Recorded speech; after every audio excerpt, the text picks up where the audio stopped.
Good afternoon and welcome to another episode of The Crew Car with myself, James Battey, and Jemma Cunningham from the Yacht Interior Academy. How are we? We are very well. Yes, I'm here and I'm with Pippa. Very nice. So I'd give her a little show off. Tell you, I don't think I can get my dogs involved. They're morons at the best of times. I was going to say, you look like you've got some Christmas decorations going on. What's happened there, Jem? You're still celebrating Christmas a bit in the background. So nice, your festive lights. Yeah, I just couldn't be bothered to take them down.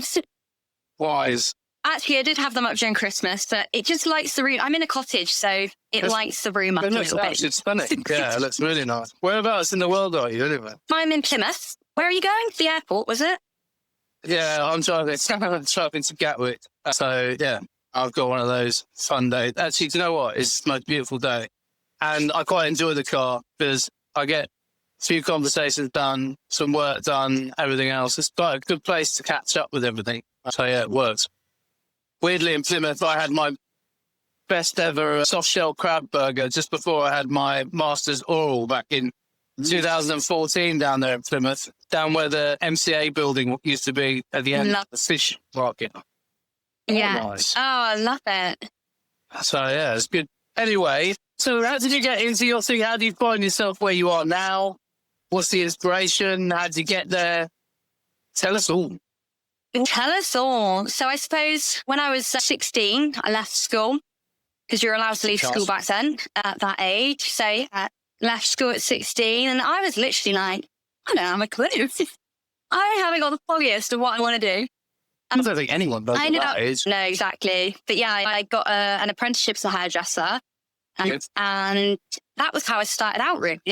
When I was 18, I actually joined the cruise ship world. Which one were you on? I was on Britannia, so P&O, Britannia. Joined when it was completely brand new. Had an incredible experience on there. And we got to sail for a week with no guests on. We got to use everything on board to test it out. It was fantastic. Absolutely amazing. They just said to us, go out, use every restaurant, go and use the bars, go and use the spa. So we were absolutely loving it. To say junk all day, but very relaxed. Yes. So yeah, that was me when I was 18 into turning 19. And I got to the end of that and I thought that was hard graft. And I loved it. I really loved it. And I knew that I wanted to stay in a similar, the travel and the life experience and that jazz. I knew that I wasn't ready to step away from that. So obviously as we were going around, I think we came across a couple of yachts on the way. And I thought that's interesting. Seemed quite a luxurious industry, something really different. And that was when I started looking into it. And for me, when I started looking into it, there wasn't really much out there. ChatGPT was not thing. So I couldn't type into ChatGPT, how do I work on a super yacht? So it's a lot easier nowadays. But I think we'll go back to that. But yeah, basically ended up going onto my first yacht in 2015. And that's been my life for the last 10 years. Did you start as I suppose small boat? What was it here? So I started on a 60 metre, and that was my first introduction to the yachting industry. It was an interesting one. It's definitely a story. There is a bit of a story. So do you want me to go into the story? Yeah, hell yeah. We love a story. I suppose the story was I stepped into the industry with I have absolutely no idea what this is going to entail. I don't even know how to get onto a yacht. Do I crawl up the passerelle? I don't know. I didn't even know what a passerelle was. So I went in really blind. I got my contract whilst I was on the plane flying over. So for me, if I'd done that kind of then, I would have been a little bit like, something's not right. And yeah, I got on board and it just unraveled from there. Really. It was an amazing experience. I made such amazing memories. But there was a really strange dynamic on board that I wasn't sure whether it was healthy or not because I was so new. The captains used to were a couple, which absolutely fine. I've worked with incredible couples in the industry. But I suppose it was just a bit of a different kind of vibe. Yeah, not to get too into it, but yeah, it was, as a young stewardess, it was quite intimidating to have stewardess in that position. Yeah, it just created a different vibe, I think, within. And I didn't realize that at first. I had no idea. I thought maybe this is normal. Being taught to fold a towel for the first time, it's a reasonable thing to ask a crew member, but it was the way in which it was done. But everyone has the different ways of folding towels as well. I often get stuck on the wrist from my wife at home when I put the towels back in a certain way, and it's like, give it here, take it off. I'm like, what? I done it the same way I do it on board, but it's not the way I do it. And it's like, okay, yeah. But you do that, but you have to have a format. Everyone has their own way of doing things. There's a sort of standard baseline, but everyone has their tweaks and their particular way of particularly rolling towels on deck and all that stuff. Yeah, definitely. And I suppose that is part of the job. And I knew that going into it, I had a rough idea of what I was going to be doing, but it was just being taught in a certain way. And there was being taught in a way that was like, you've done this wrong. And it was scary. Yeah. And it is intimidating for new crew. And it is, unfortunately, it's not an isolated incident that happens in this industry. There are people who are in positions of leadership who really aren't leaders. They don't know how to talk to people. So that also comes from the way that maybe they also were educated. You tend to preach and practice what has been preached to you. Yeah. What is the learned behavior. And unfortunately, if people have the wrong heads of department or wrong people running their area, you can pick up on those bad habits and think that's the way to do it. And it's really not. So yeah, I can understand that. But this is the thing, like you're saying, okay, if you have that experience and maybe you weren't the character that you are, you could have quite happily had your confidence knocked and gone, you know what, I'm done. This isn't right for me. And Absolutely. This tends to, unfortunately, we do lose quite a lot of good crew, maybe through toxic work environments on certain vessels within the industry. It's a real shame, which is why we need to create this baseline where we have something to work from and we know who people are, where they've been, what certification they've got, how long they've been in the industry, and it's all transparent. There's lots of people like, I've been in yachting for 20 years and you've actually not really been in yachting. Exactly. The thing I'm trying to go for with the Yacht Interior Academy and the way I'm trying to shape it is I'm trying to go in with a real humble approach. I'm here to obviously guide crew. I'm trying to create a bridge for people that are interested about the industry, but also being really real about the expectations of what's involved. And it's not just, oh, you need to do this and this to get into the industry. It's like, this is what you're actually walking into. These are the scenarios that you need to prepare yourself for. And I guess, we're just trying to educate really more than anything. So what is the Yacht Interior? Is it a physical course that people attend? Is it online? Is it mentoring? How does it, what exactly is it? How does the service work? It's an online platform. I've created a course basically and other things that come off of that where it's an opportunity for completely new, fresh eyes to come in and be like, oh, I want to know about that. And it's to basically educate the people about the ins and outs of what you need to get into the industry, how to do it, where to go. It's reaching out to certain contacts. It's just getting them involved in that world that they're curious about. And as well as that, it is, as I said earlier, educating these people on what to expect when you're actually in that environment. Because when you walk onto a yacht, you're walking into an ecosystem of crew. You're walking into 10 different personalities. In their house as well. You're walking into their home, their workspace, their social space. It's all merged into one. And basically, you've just been dropped in it. And as you say, if you're not familiar, it's a very strange scenario to be put in because some are welcoming, some are like, hey, nice to meet you, how you doing? And make you feel part of it. Other people's a bit more standoffish, like, I'll see how you get on. And then I'll invest some time in you because I don't want to be too chummy with you in case you don't go the distance and you back out. And then I've invested time and I've made a friend that, do you know what I mean? It's like all these various things that you have to think about. That's without even doing your job. Yeah. So the course itself is online. What does it involve? What is it? Modules? Is it just is self-taught? Yes. It's a self-taught, it's modules. It's kind, you can come back to it, you can go to it, you can start and stop whenever you please. But there's also like a one-to-one kind of conversation with me included in this. So we can have like a really open, honest chat, and they can actually see that I'm like a real human being that has lived and experienced this life. And it's an opportunity for them to just ask someone that's done it anything they want. The course is a basic kind of guideline. It's got so much crammed in there.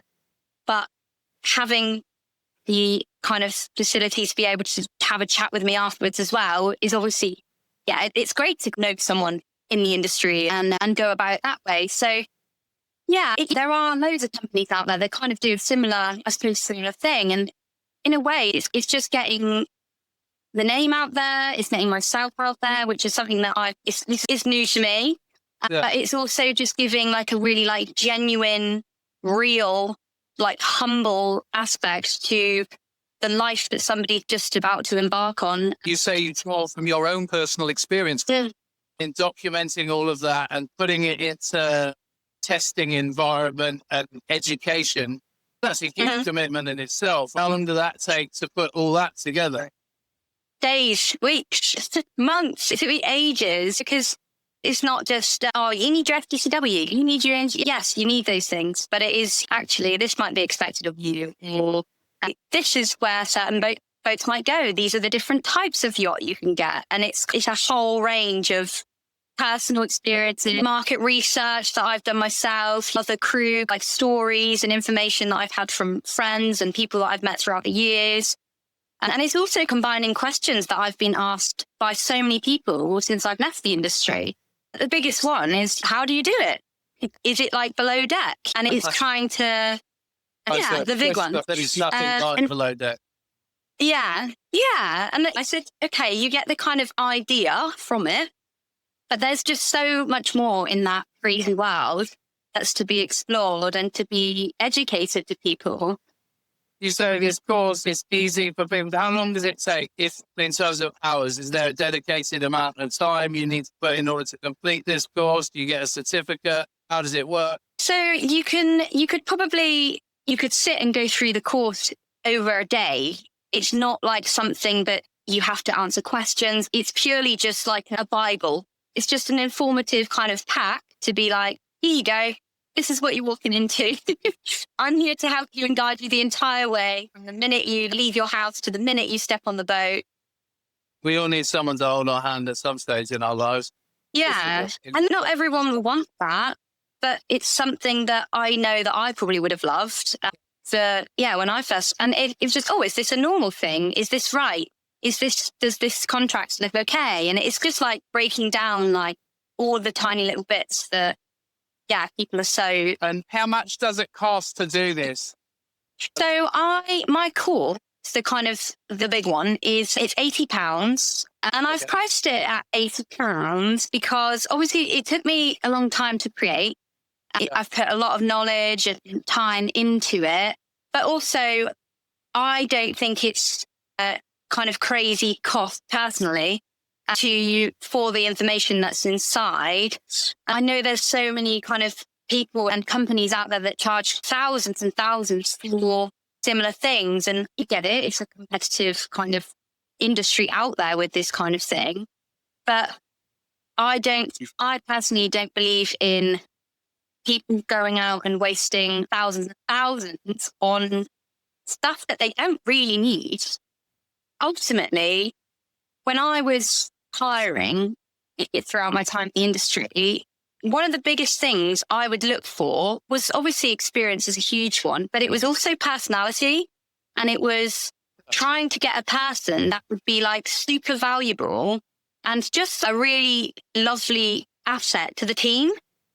This is the thing though, particularly in yachting, I would say more than most industries, any industry really, is that the fit of the crew member is possibly the most important. You can have all the qualifications in the world, but if your personality isn't right for that environment, it's just not going to work. So I always put the environment first. I can generally normally tell within 2 minutes of speaking with someone whether they're going to work with all the other personalities. I often describe to my crew, it's like dealing with that lot. It's like spinning plates. There's a lot of personalities on board, Yeah. great personality, but you need to keep them all spinning because if one goes out of control, it could take out the whole lot. And it really is a balancing act. And whereas some people just look at qualifications and go, I want him, I want her, not really taking into account what their personalities are like. And then you tend to get an unpleasant environment on board rather than thinking, yeah, persons have not necessarily got the same qualification, but they've got enough qualifications to do the job, but their personality is infinitely better than another person who's got all the qualifications under the sun. And I think that's the balance you're trying to create there. Yeah, no, I completely agree. Cool. So from here, what's the next step? Is it midway creating more courses? Is there support structure, or is it a one-time thing that they do it? So at the moment, the course is obviously the core of what I've got going as it stands, but I am working with a few different platforms at the moment to kind of, I suppose, educate in a better, more human way. I had a conversation the other day with an amazing platform, and she's more of kind of the counselling side of the industry. She's a counsellor for yacht crew. And I was like, really, like, absolutely love what you do. Like, there wasn't really anything like that when I was in years and years ago. I don't remember there really being anything. Oh, you can go to a counsellor and be like, these are my problems on board. Like, how do I deal with it? And I've reached out to this amazing girl, and it's massive. I just think, the ability to talk to people and share and offload. I've used counselling over my adult life, dealing with various bits and bobs of trauma and whatnot. And it is freeing to have someone sit there who listens and doesn't necessarily try and fix it. Exactly. Because sometimes you just need to offload and have someone listen and be like, yeah, that sucks. And they're like, oh, you know what you do about this? And this is the problem. Everyone likes to try and be the one to fix a problem rather than just be the one that listens to a problem. Listens. Yeah, exactly. We're very good. I always tell people we have two of these, one of these, use them in that proportion. Love that. The idea. But it's the idea that people want to talk, let them talk. And if they ask you, what do you think about it? Then tell them and be truthful. But don't try and fix them whilst they're still trying to tell you a problem. Because inherently humans, we try and say, oh, you know what you should do? You should do this and you should do that. It's like, I wasn't actually asking you. I just wanted to offload it. I'm carrying this burden and I just want to get rid of it. And I'm a great believer. I've got a conversation coming up with a counsellor or a psychotherapist who says, I love what he does. Unfortunately, he lost voice. We were supposed to have it last week. But I think there's such value that comes from speaking to someone and talking through what might be going on in your own head or some issues that you're facing. Just have someone there that can pick up and, absolutely. Whilst it's lovely to have AI bots and all this kind of technology, there's nothing quite like sitting opposite a human being. Yeah. No, I completely agree. And I think that was my biggest thing throughout my kind of career. One of the biggest things I learned was how absolutely incredible communication is. And that's one thing that I will always express to the people that I'm training up and stuff, is communication is your biggest kind of magic spell. If you've got something wrong or something's not sitting right, or just speak up, say it, speak to someone. Communication is like the biggest thing I think that you can have in the industry. The ability to be able to, because you're in close quarters, I always come back to it, small issues that have gone unmentioned suddenly become one big issue. And then the person may lose their temper or whatever in public over something that appears very small to everyone else, but has actually been a combination of many small things.